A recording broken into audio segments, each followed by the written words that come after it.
Good afternoon, everybody. This is the Passball Show, brought to you by JohnPielli.com, as well as St. Aloysius Church over in Jackson, New Jersey, 935 Bennett's Mills Road, the church and school there. You can check their website, staloysiuschurch.com. I'm happy right now to be joined by a man that spent 9 years in the National Football League, was a linebacker most of the time with the New York Giants, and is a two-time Super Bowl champion, and that's Gary Reasons. Gary, John Pielli over in New Jersey, I appreciate you having a couple minutes. My pleasure, Jim. Good to visit with you, partner. Hey, first thing I want to talk about, if you can, talk a little bit about what it was like growing up and what ended up getting you into the world of sports. Well, I was always one of the biggest kids, right? So, the big guys always kind of have a little advantage, I guess, in youth sports. But I just took to sports overall, and I was very fortunate to be able to, be a good athlete in pretty much all sports. I played a lot of sports growing up, baseball, basketball, football. Even I lettered in golf, actually, in my sophomore year in high school. So I always just kind of gravitated towards it. Sports came easy and, turned out to be pretty decent at a lot of different things. And it was a good release for me. And, and no one had ever gone to college in my family, so I was the first generation of our family to get to college. And the only way I was going was going to get through an athletic scholarship. And so I did. I worked pretty hard at it, and I earned a scholarship, and I'm very proud that I made that accomplishment. Now, Gary, did you play other sports when you were a kid? Yeah, I did. Baseball, basketball. I play golf. Still play golf today. Football was always there. I actually loved basketball quite a bit more, it seemed like, in school. But football was good, and I enjoyed it. And I focused on it heavily my junior and senior year. Had some good success. All state here in the state of Texas, and pretty good opportunity there for me to showcase my talents at the school that I went to here in Texas. So, I played a bunch of sports and had some success with all of it. Now, once again, John Pielli joined by former NFL linebacker Gary Reasons. Now, one of the things that I found pretty interesting, you look at the school you ended up going to, and it ends up producing a considerable amount of NFL players from yourself, Mark Duper, Bobby Hebert, Terrence McGee, Kenny Wright, and of course Jeremy Lane, who is currently playing in the NFL. Was that something that you thought about when you were thinking about going to college? Were you looking at the thought of getting to the NFL and maybe any way to increase your chance? Well, I was very focused on the education part of it, to be honest with you. I really was not. Sure, every kid wakes up and says, hey, I dream to be an NFL player, right, if you're a football player. I guess in the back of my mind, I loved the NFL back growing up. I was a Dallas Cowboys fan and all those good things because I was a young kid. But my goal really was to get to college and get an education, and that was the first thing in my mind. So I really didn't put any thought into where I would go or what opportunity was presented to me just because I could potentially use that university to get to the NFL. That wasn't it at all. It just turned out that the coaching staff at Northwestern State, where I went to school in Louisiana, they did a pretty good job of recruiting and assembled a pretty good group of guys. Bobby Hebert was my teammate, Mark Duper was my teammate, even Joe Delaney, who was the AFC Rookie of the Year and then drowned in a tragic accident after his rookie season. So we had a tremendous pool of talent on our team, and it kind of, when you start seeing guys move from the college level into the NFL, I then focused on that in my career at Northwestern State, and that's what kind of propelled me. I was a fourth-round pick to the Giants. I wasn't going to get first or second round money. I couldn't run fast enough, so I couldn't be the stopwatch. But that's okay. It all worked out in the end. Now, of course, and once again joined by Gary Reasons. Now, going back to your time in college, was there anything in particular you were interested in doing outside of the world of sports? Let's say you didn't become a professional football player. What would you be able to see yourself being? Well, I actually did. I followed that exact path because I knew that a career in the National Football League could be very, very short-lived or non-existent. So, first for me was in college was an education, and I graduated with honors. So college education part of it was good. Again, it came kind of easy to me. I was a pretty good student back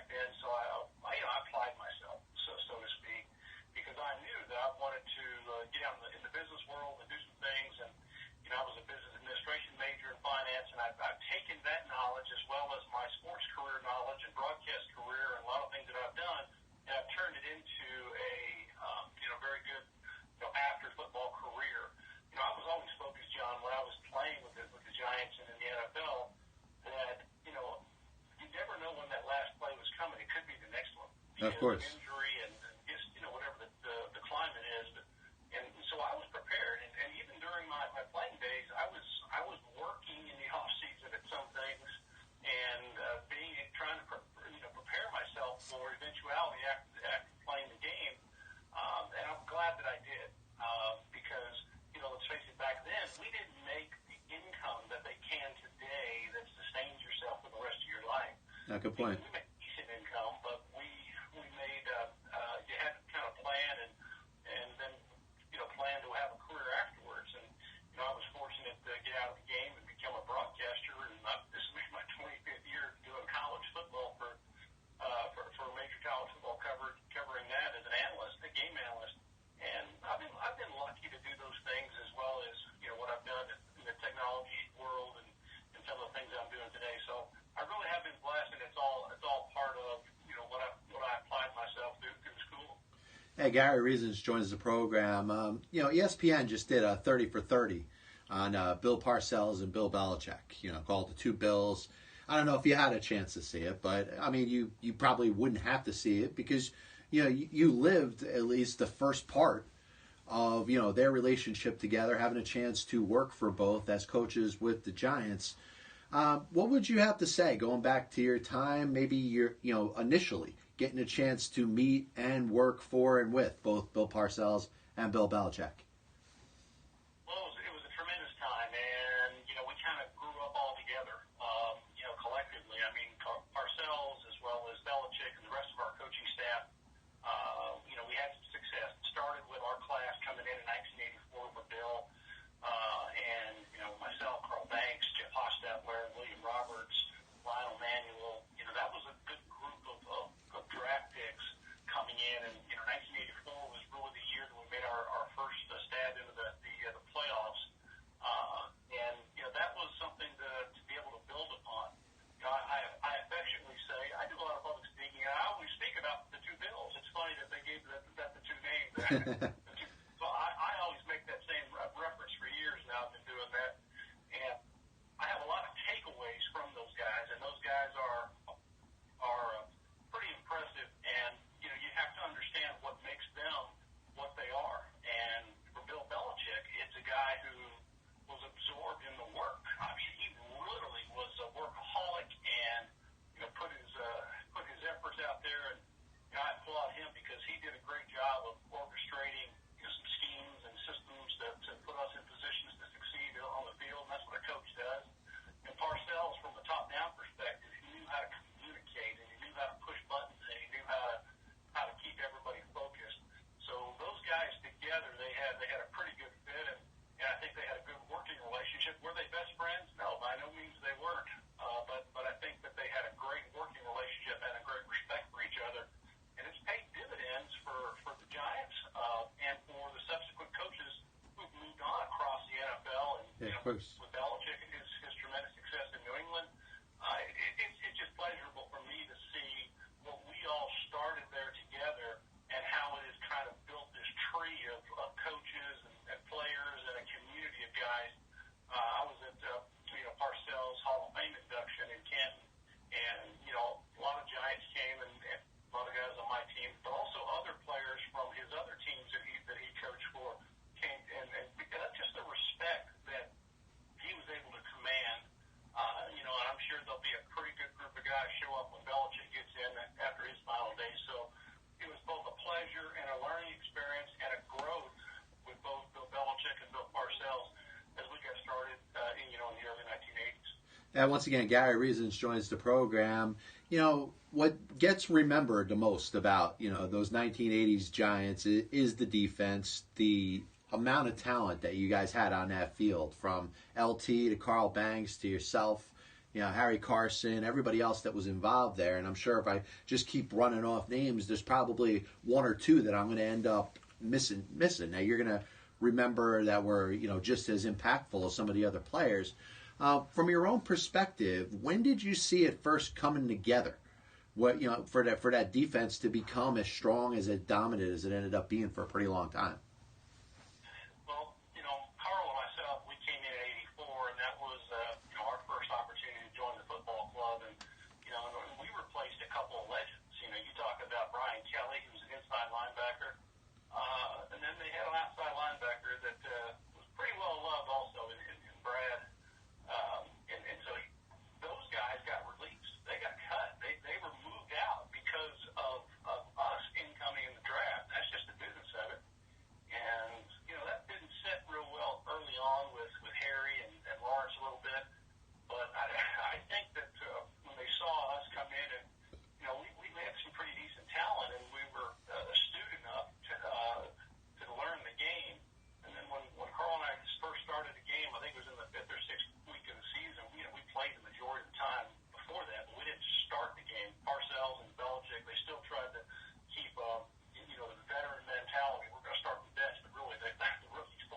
Yeah.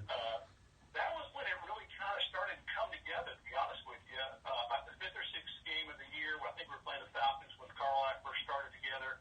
And that was part of kind of a jumping off of when, hey, we're a special defense and we got a lot of talent here. And then we began to grow significantly over time. And, we became symbiotic, I think. I think the defense did, because we all kind of knew what everyone was about. And you knew what was going to happen with the guy next to you and how they played and the technical terms and things that we would try to accomplish. We all knew where each other were going to be, so we're able to play off each other with great skill and speed and tenacity. So I think, to answer your question, it was pretty apparent when we came in '84 that this was going to be the emergence of a stellar defense, and we started right then. Now, this coincides with another strong defense that's emerging around the same time in Chicago. And of course, you're seeing the players that are developing in this Chicago team, and obviously they get the first crack at it. They end up winning the Super Bowl in 1985. Was there anything that was going through you and the other players' minds in regards to noticing, first of all, the Chicago defense and what they were about under Buddy Ryan? And also, was there any way that you guys maybe compared yourselves and the way you guys looked to what they were doing as well? Well, to be honest with you, the schemes that we played were very, very different. Back then, Buddy was they had a good group defensively in Chicago. There's no doubt about that. They had a great group. But schematically, what they did, it wasn't technically sound. They rolled some things out there, and they put some holes in your defense. But teams, because it was so new, they didn't know how to exploit it, and they got away with it for a couple of seasons. And then when they weren't as sound defensively, it just wasn't good anymore. So that was the early stage of the 46 defense that Buddy had success with, and he took it around a couple other places, and it is what it is. It's good for a little while, but not just you couldn't sustain it.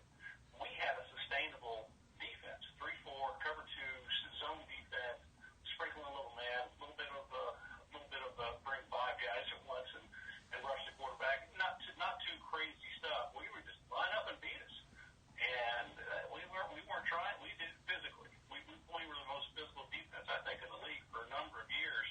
And that's how we played, physically, and tried to just hold on. And, we always felt that if the team couldn't score against us, by golly, we weren't going to lose. So that was our mentality, and that's kind of how we were built. So we didn't really look to anybody else in the league across that time as, hey, these guys are great, we want to be like them. It was the other way around. They were looking at us, and they wanted to be like us. Yeah, and what stands out about what you said, I mean, the fact that you have, the coaching that you had that was able to install and maintain something that was extremely sustainable. That's part of the reason why that defense was as successful as it was for many years. And I'm sure one of the main reasons you guys were able to win 2 Super Bowls with it. Going back to, 85 into 86, was there a certain time where you, as well as your teammates, felt you'd kind of arrived, as far as being the team to beat, going into, obviously 85 was a little bit disappointing, though you guys were right up there with the best of the best. But was there a certain time where you would point to say it was the turning point and you guys going from being a very good team to an absolute great team? Yeah, I think it still just starts at 84 into 85. 84, we went to the second round of the playoffs, and we won the first wild card round. I think it was in the division round, and then in 85, we went out and played Chicago, and we just didn't play a great complete game. We had some snafus all over the field, and the weather wasn't good. And I'm not making excuses here, but it just wasn't our day. And then Chicago went on to win. The next season, 1986,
Hey, once again, Gary Reason's joining the program. Yeah, you just talked about the championship run you had in 1990. The NFC Championship game, to be exact. That fake punt play, you end up going 30 yards against the 49ers. Was that a play that you guys practiced a lot?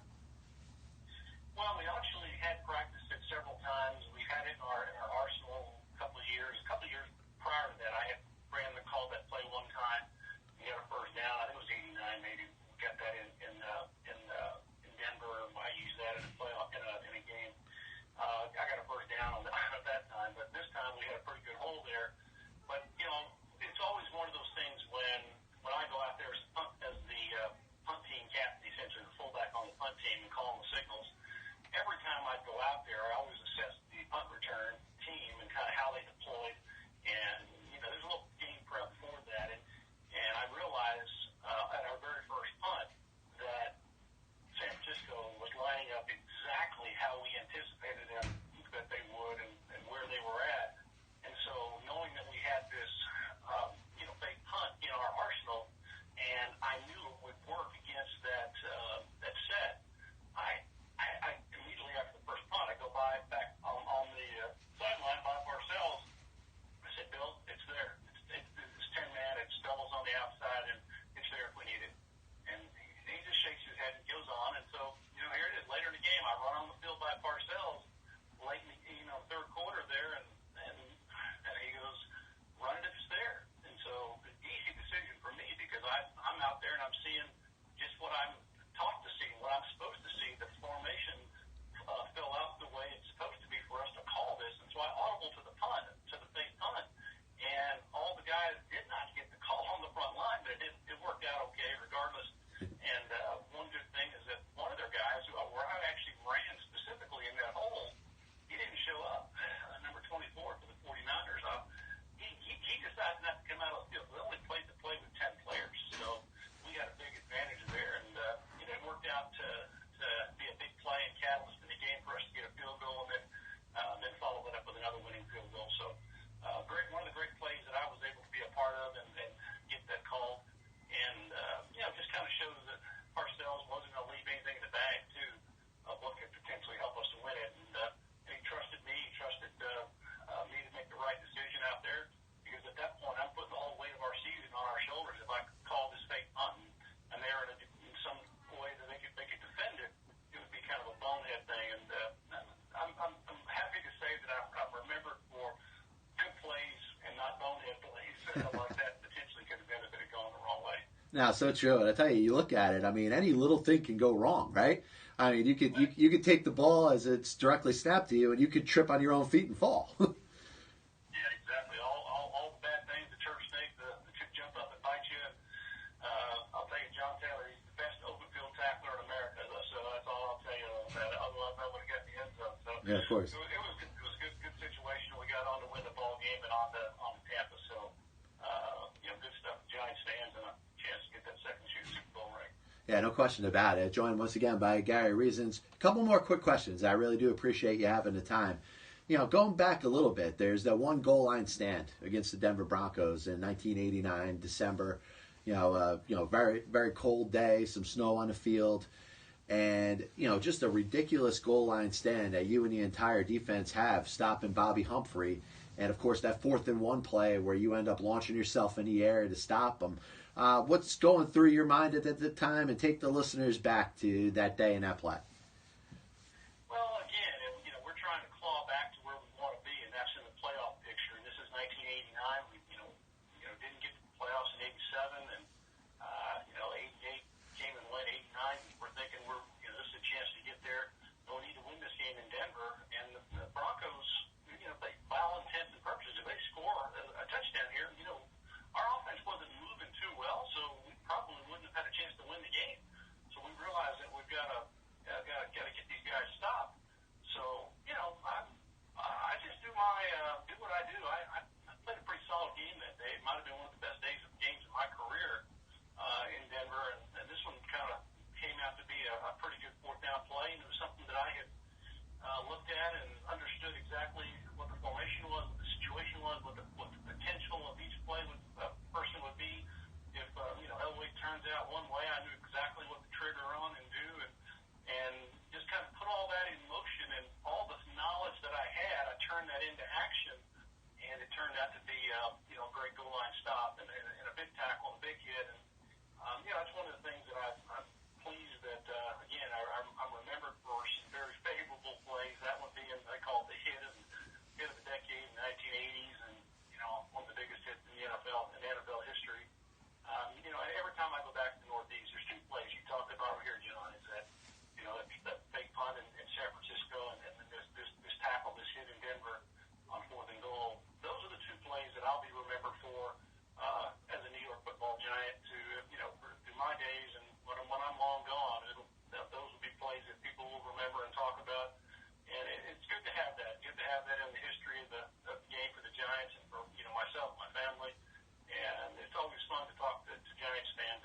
Hey, Gary Reasons joins the program. Last question I got for you. You know, after the 1990 season, 1991, where the Super Bowl was played, you guys beat the Buffalo Bills, and of course, all the drama involved in that game, coming down to that last-minute kick that was missed.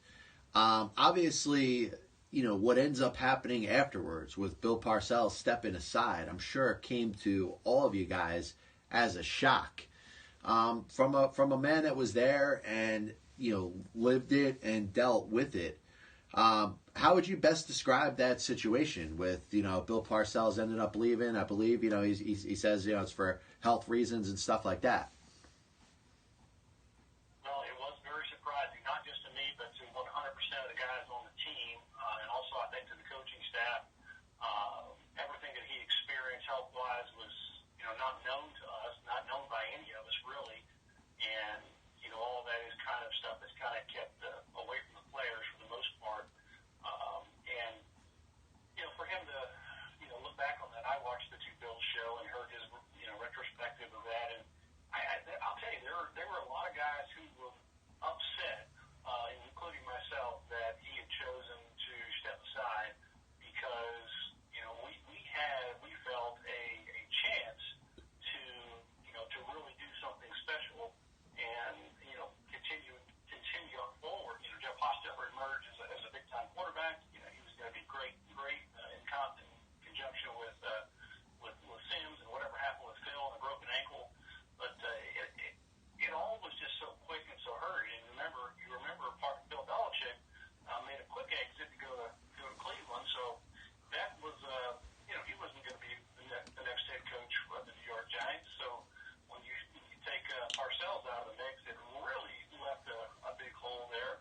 And it just kind of sent us in a spiral downward that I don't think we really recovered from one as a team. And so there were a lot of changes after that with players and coaches and everything else, and some things that didn't work with the Giants. And it just kind of, when we really should have a very celebratory time and another couple of great seasons, it didn't work out. I remember back during the day when that was all kind of announced, Bill told us collectively, he told us, he didn't announce it in a team meeting or anything like that. It was none of that. Never came and talked to us whatsoever. But he made it known that he said, I've kind of had my fill with you guys. You're getting a little older, and I thought he was trying to get out on the, when the getting was good. So a lot of us didn't know about the health situation, that kind of thing. But I'm glad that everything worked out for him. But it was just kind of a strange way to kind of finalize where a bunch of guys who played together 7, 8, 9 years to play together, and all of a sudden, your leader, one of two, leave, and it was very unexpected. So I'll tell you, I still look at it like, what the heck happened? It just happened so quickly and without any prior notice, and I think it shocked a lot of us. Hey, Gary, I really appreciate you having time. It was great getting a chance to chat with you. I hope everything, works well for you in the future, and maybe I could get you on the program sometime again. Take care, buddy. All right, thanks, Gary. As Gary Reasons, longtime NFL linebacker, and we ended up taking a little more time, and I feel bad. I hope it wasn't too much time for Gary's sake, but getting a chance to talk about a lot of different things that went on throughout his football career.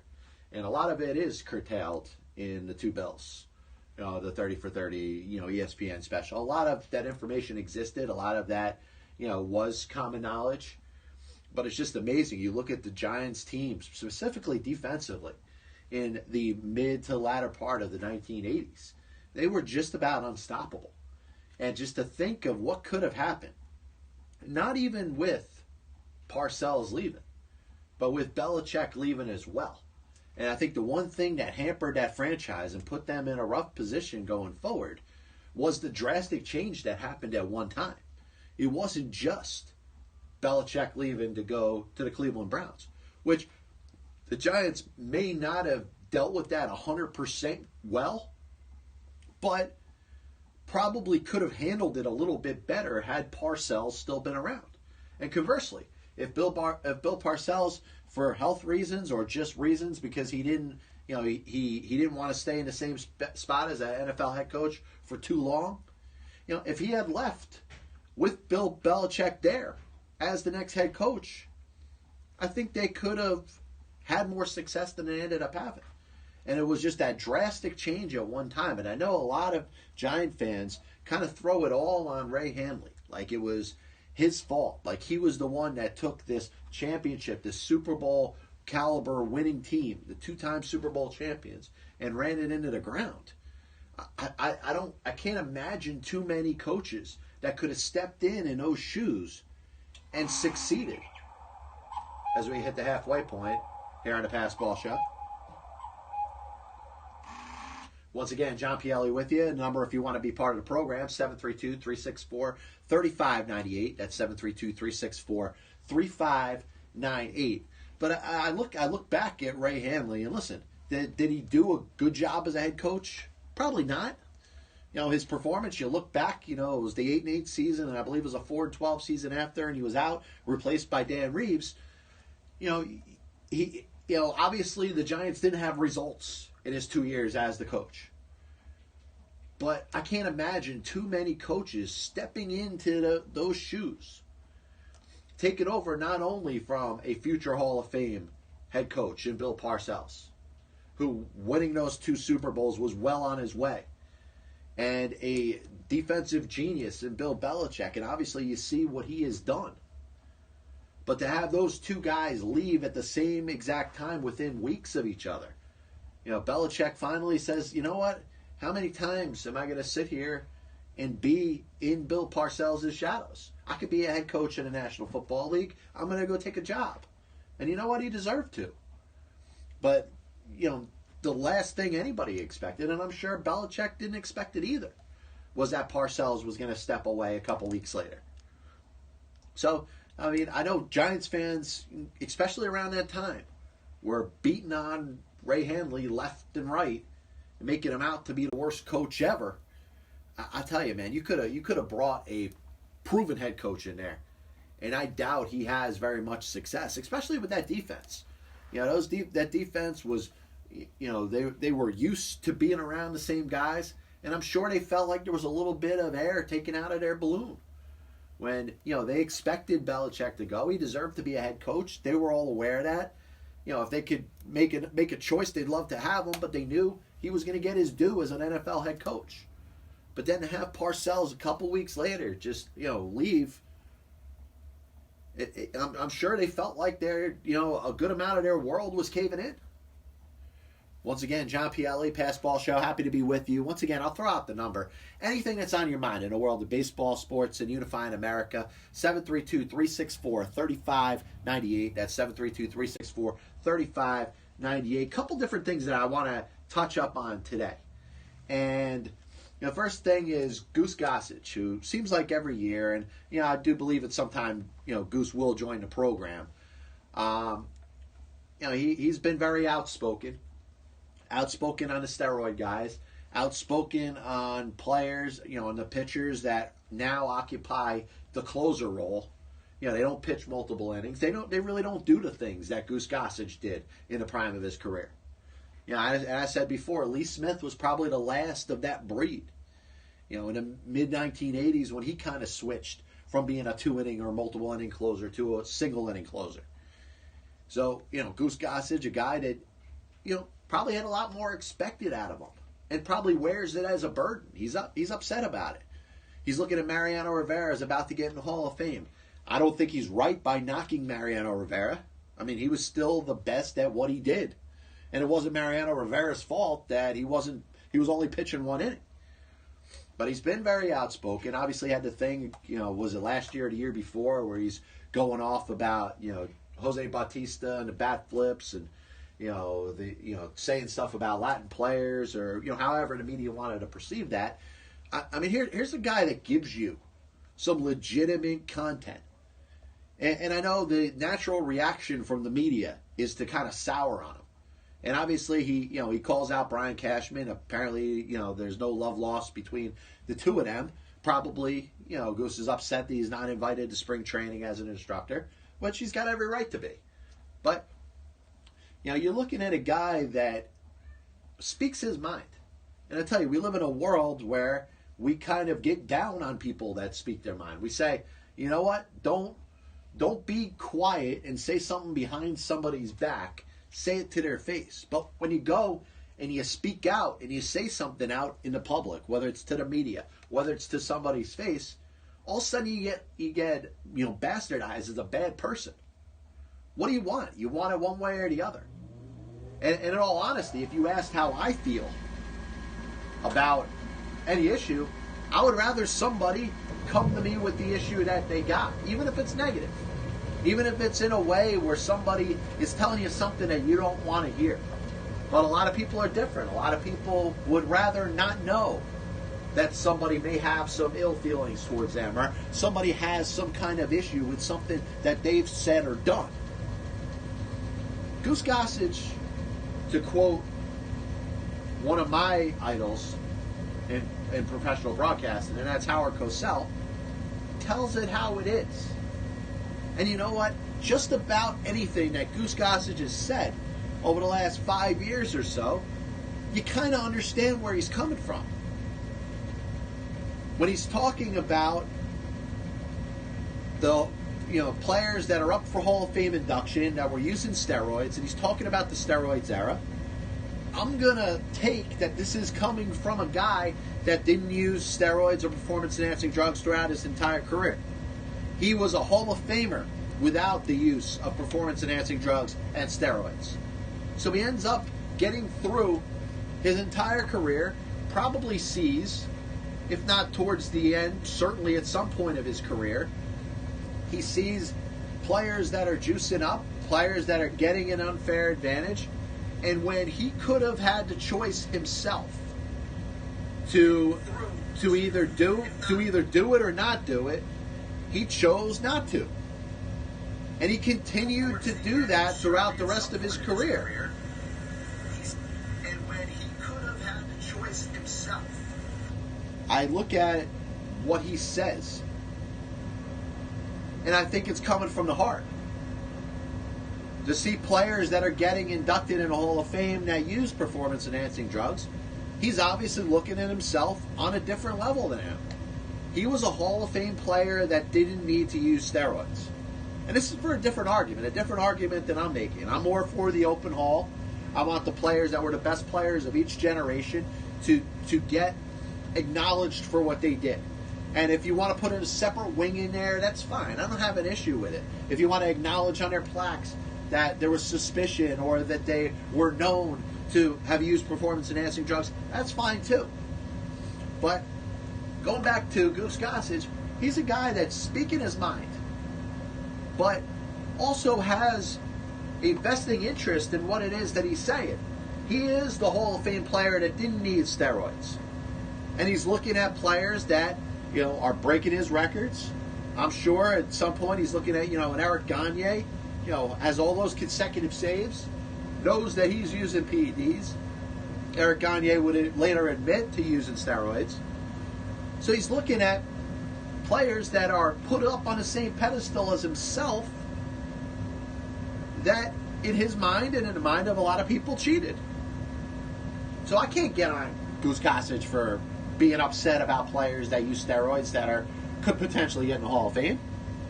And the issue in regards to being a closer, he was the ultimate fireman. He had to pitch 3 innings a couple times a week. The game has changed.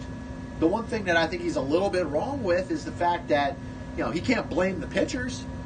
It's not the pitcher's fault that the game changed. It's the game's fault.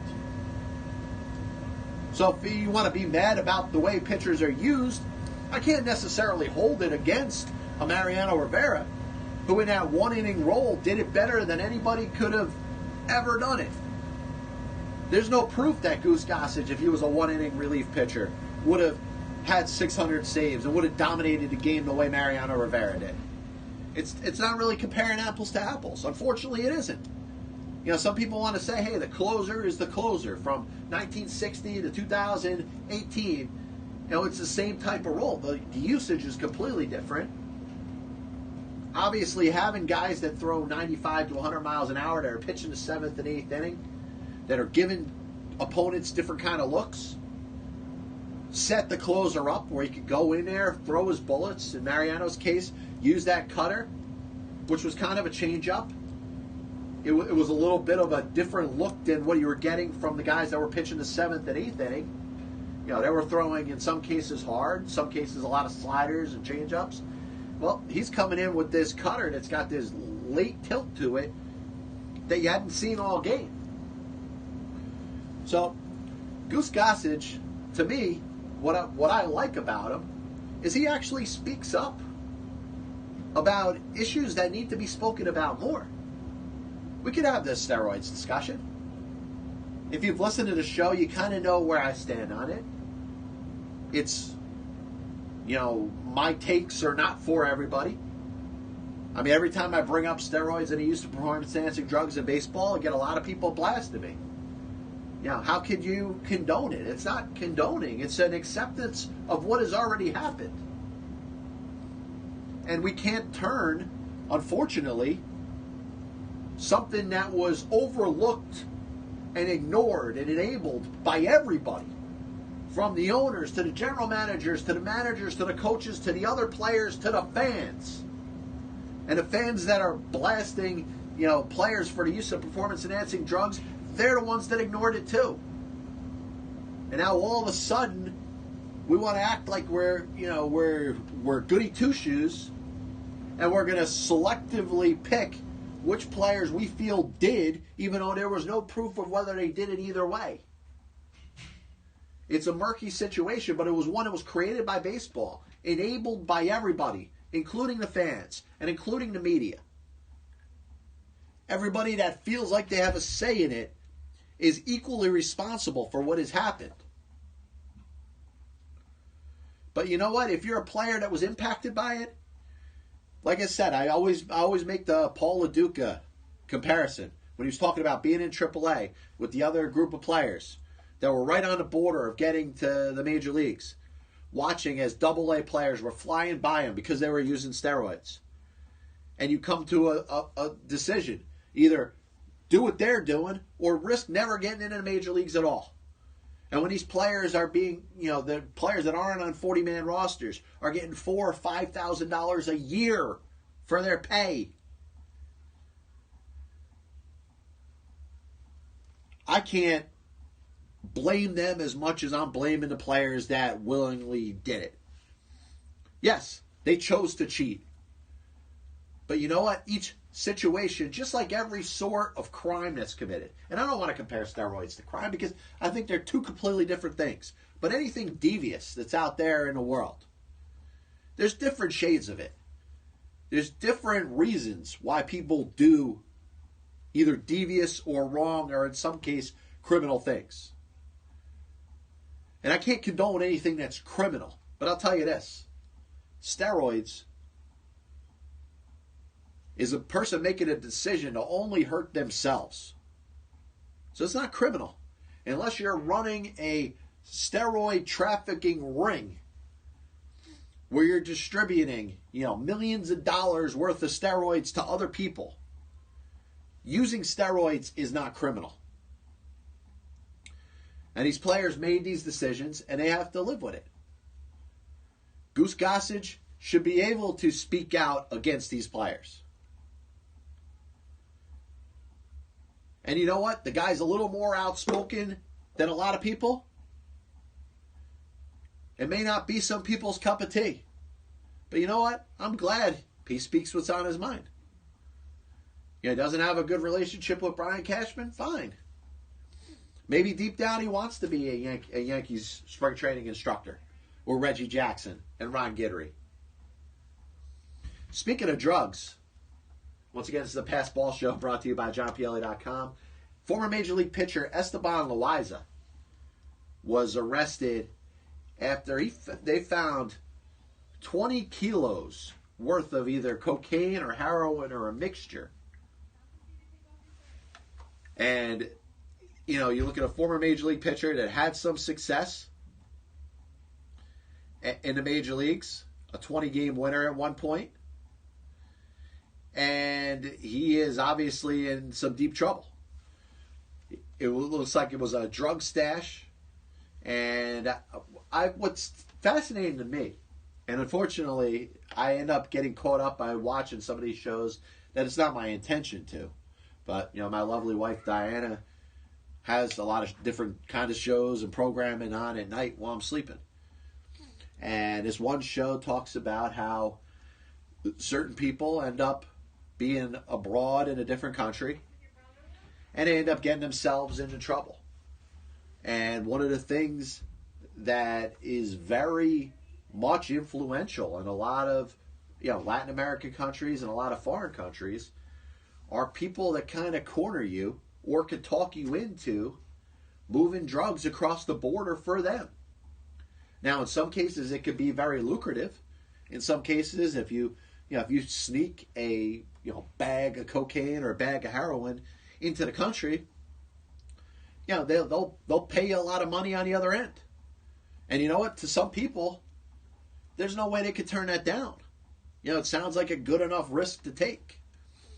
So I don't know if that was the case with Esteban Loaiza. But obviously, the worst did happen. I mean, the fact that he gets caught with all this stuff, I mean, he's likely, if he's convicted, to be in the, in prison for the rest of his life.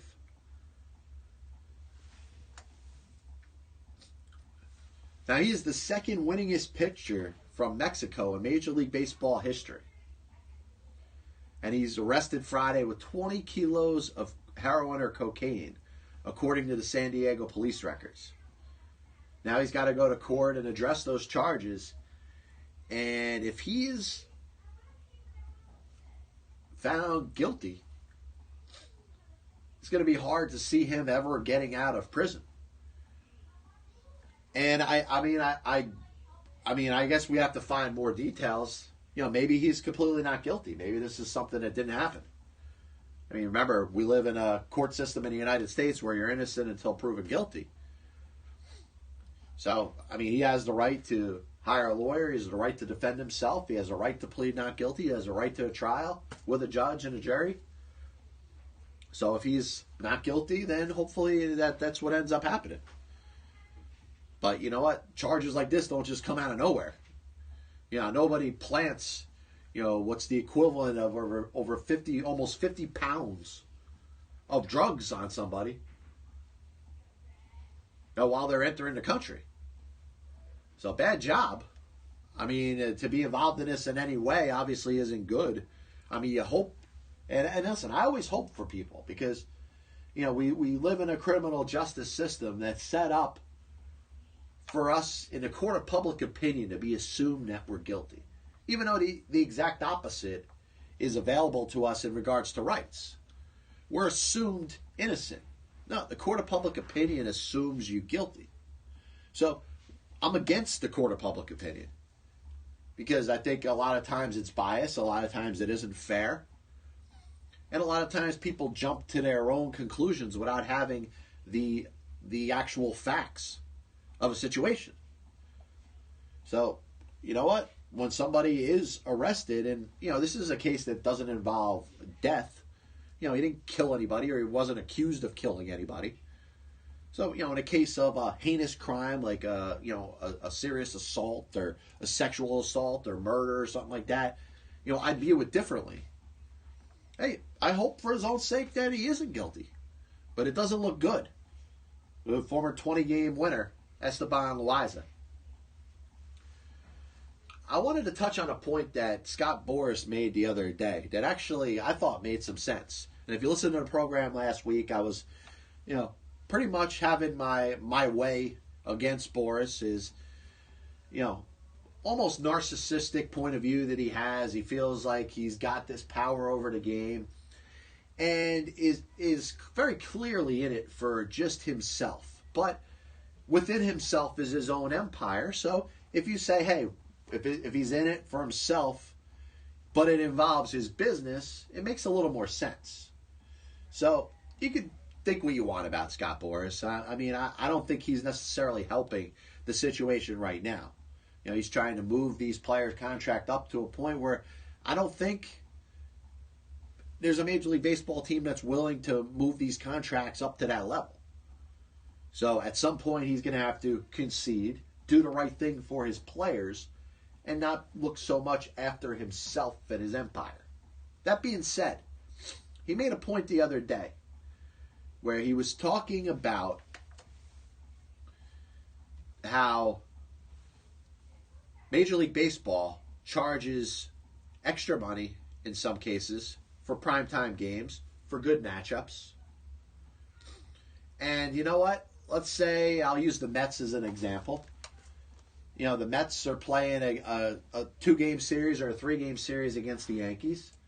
The Mets probably feel like they can up the prices for those games, or can have different levels of ticket plans and ticket pricing based on the opponent. And that's existed in the game for years. You know, the Yankees are used as that example. You know, you have 3 games, home games against the Yankees, you know, a couple times a year. And you know what? You can throw a couple more dollars up onto those prices and still get them and still, you know, fill up your stadium. Well, Scott Boras makes a good point, and something that I hadn't even thought of. If baseball teams can up the prices for certain matchups, let's say it's the Red Sox or the Yankees or, you know, the Dodgers, any good team that's coming into your building. You know, if you're a lousy team and you're playing against another lousy team, or in Scott Boras' words, a tanking team playing against another tanking team, then you should lower the prices. Not only lower the prices of the tickets, but put them below market value or below ticket price. Make a game that's featuring the Miami Marlins and the Pittsburgh Pirates. And I'm not 100% sure that the Pittsburgh Pirates are tanking, but, you know, they fit the build in regard to, you know, trading away veteran players. They're obviously looking towards the future. And there's a lot of other teams in Major League Baseball that are kind of close to that. Some of them will be a little more prominent as the season starts. But, you know, why, for the fans' perspective, should they have to pay full ticket price, even if it's a reduced type of rate based off of the opponent? Like, you know, you have the Tier 1, Tier 2, Tier 3. All right, it does qualify as a Tier 3 game, but why should the fans still have to pay the price that's on that ticket? If they're fans of a team that isn't trying, or at least from a philosophical standpoint, from the ownership down to the general manager, are they trying to win a World Series or not? If they're not, and they're playing an opponent, another team that is doing the same thing, then why should the fans have to pay anything close to the original value of that ticket to go in there and see that game? And I understand you want to bring little Johnny to the game first time, give little Nolan a chance to watch a little baseball, maybe have a little access since there ain't a lot of other fans in the stadium. But it should be more fan accommodating. It should be to a point where you make those tickets $5. And you know what? These organizations that have decided from their operational standpoint that they're going to step back and not try to compete for a couple of years, they know they're going to get hit in regards to attendance at a certain point. Who wants to see a loser? You got your diehards, you got the people that are going to go to games anyway, but, you know, depending on which market it is, you know, even look at the Yankees of the, you know, early part of the 90s. They took a hit in attendance. They weren't competing. They weren't up at the level of what generations upon generations of Yankees fans were expecting. You know, the fans aren't going to come to games when your team is losing. So why don't the organizations that are willing, they say this is the philosophy, they say this is the way that baseball is supposed to be. If we quit for 2 or 3 years, if we are at the bottom of the league, or as Scott Boras says, a race for the bottom, if we're at this level where we're one of the worst teams in baseball for a series of years, whether it's 5 years, whether it's 7 years, whether it's even less, all of a sudden, at some point, we're going to develop young players because we're going to draft number 1 overall or number 2 overall. Look at what the Pirates did. Look what the Royals did. they had the opportunity to continuously have high draft picks, not just in the first round, but in the subsequent rounds after. And at some point, they're going to turn around. They're going to turn it around because they're going to have a group of young stars. Well, at some point, you have to make some good decisions. You need to have a good scouting staff. You need to, if you have the number one pick, be able to see through, in some cases, maybe the best overall talent or the most talented player, and have the balls not to take him number one overall. I mean, if you look at the Houston Astros, when they had the number one overall pick and selected Carlos Correa was expected to be maybe the 5th pick or the 7th pick. He wasn't expected to be number one overall. But the Astros saw enough of him and said, this guy could be a player that we could build our team around. And it didn't matter where the projected pick was. And the same should apply to the NFL too, by the way. NFL teams shouldn't pick the consensus number one overall player just because Mel Kiper says to. You have to take a player, number one, that fits the best, best with your team, but also a player that you really feel has a chance to make it, has a chance to be part of the core of your team going forward. And how many teams have sucked? How many teams have had the worst record in baseball and had a number one overall pick and ended up wasting it? I mean, all the credit that goes to the Houston Astros for what they did, they still drafted Mark Appel, number one overall, who has a chance as he stepped away from baseball now, and if he never decides to throw a baseball in a professional game again, will be only the 3rd player drafted number one overall in Major League Baseball history to not play in the major leagues. And this is the same Houston Astros team that everybody is lauding. Everybody's looking at how great they are, how they have the new philosophy of how you're supposed to tank it for 2 or 3 years, completely quit, not even try, stockpile a bunch of draft picks, and develop this big, huge winning team. But the Astros took Mark Appel with the number one overall pick, which shows even if you have the best of scouting, you have the best in player development. Look at teams that have been able to maintain success over a series of years. And a team that stands out to me is the St. Louis Cardinals. And I know they're struggling now. They haven't been a perennial playoff team the last couple of years, but they had about 12, 13 years of success under Tony La Russa and a little bit under Mike Matheny.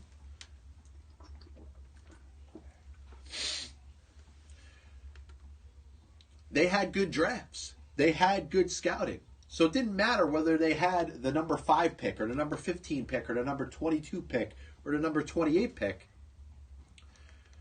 They were taking good players. The Angels took Mike Trout. Mike Trout, obviously, if you look back at it, was the best player in their draft. Why was he not drafted number 1 overall? The Angels saw enough in him. The Angels saw what 24 teams of picks that went before them didn't see. You could build a championship team and not have the number 1 overall pick in a draft. You don't have to suck for 10 years to be able to sustain a winner. More money should be allocated towards scouting. And this is part of the issue. And I might end up running a couple minutes over, but I got to make this point because we're looking at analytics in a game today, the way that they're kind of thrown in everybody's face, but the way organizations have gone to and said, listen, we need a couple Princeton and Yale graduates that specialize in nothing but numbers. And what is it taken away from? It's taken from the scouting, the eye test, the people that are able to see something in a player that a series of data and stats aren't going to see. So anybody that wants to say that scouting isn't important in Major League Baseball should look at a Mike Trout. And the success of Mike Trout being the best player in baseball and drafted number 25 overall by the Los Angeles Angels. And you look at Aaron Judge, where he was drafted by the New York Yankees. And every time you look at a player like that, you have to understand that if it was numbers, if it was data that was being thrown at you, that player doesn't get selected in the top 5. That player doesn't get selected in the top 10. Maybe that scout or that group of scouts that are able to see the talent in that player can talk a team into drafting an Aaron Judge or a Mike Trout in the top 10 of a draft or the top 5 of the draft. Because nobody would argue if either one of those players were selected number 1 overall. But with the data, that's not going to happen. If you're using numbers, it's going to say he's supposed to go in the latter part of the first round. Well, what about taking a step further and seeing through that and seeing the guy's talent with your own eyes? Not a set of numbers. Not a group of data. But what people have actually seen on the field. And have the balls to take Mike Trout number 1 overall or Aaron Judge number 1 overall.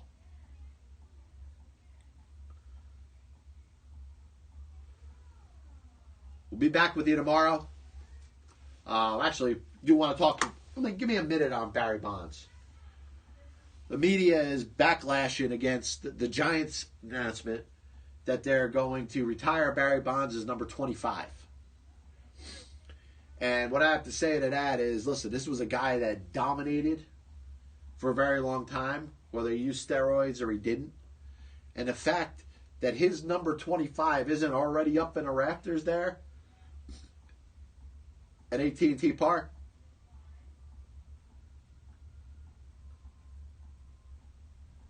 that's a tragedy. It is. It's even worse than the fact that he's not in the Hall of Fame. We'll be back with you tomorrow, 6 to 7 p.m. Big thanks to Gary Reasons for joining the program. If you missed that interview, I'll have it up. You can either view again on Periscope or Facebook Live, or check it out on YouTube. God bless you, and as always, I'll see you on the other side.